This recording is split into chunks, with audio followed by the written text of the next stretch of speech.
The cost of Prime Minister Raila Odinga and Vice President Kalonzo Musyoka's foreign trips has been thrust to the spotlight lately. Parliament was Wednesday awed with claims that the Premier had spent an extravagant amount of taxpayers' money in a luxurious accommodation facility in one of his trips abroad. When the Prime Minister was in New York, they spent in one of the most prestigious hotels called Waldorf Astoria, Mr. Speaker, where you pay $7,000 per night, Mr. Speaker, and I would like the Prime Minister to confirm to this House. I do not see the reason why a Prime Minister of the Republic of Kenya should go and look for the backstreet accommodation when he's in an official residence. However, in a statement Thursday, the Prime Minister termed this statement as unfair, clarifying that the 600,000 shillings a night figure was a gross exaggeration and that he actually spent $1,600 a night, which translates to about 137,000 Kenya shillings at today's exchange rate of 86 shillings for a dollar. In the statement, the Prime Minister explained that the amount not only included taxes, but also an annex room for a bodyguard and a personal assistant, a dining room as well as a meeting room where he could host his visitors.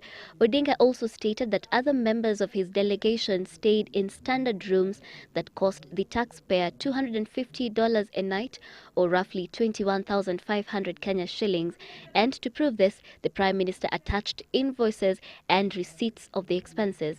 He termed the allegations by Kutuny as acts of ignorance inspired by malice. During the session, Kutuny was asked to substantiate his assertions, but failed to do so, only claiming that he had sourced the raids from the internet, an explanation that was rejected by the Speaker.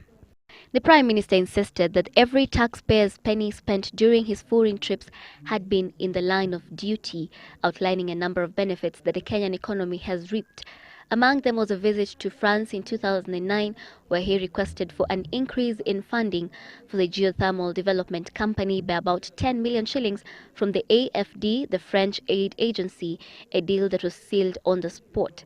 The Lake Naivasha Encatchment Restoration Program, launched in April, has its origin from a meeting between the Premier and the Prince of Wales in May 2010.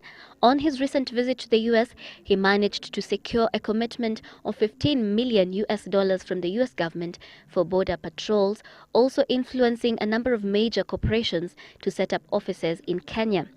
The disquiet about top government officials' costs of trips abroad comes at a time when an equally disquiet population grapples with a swelling cost of living. Sheila Sendeyo, Citizen Live at 9.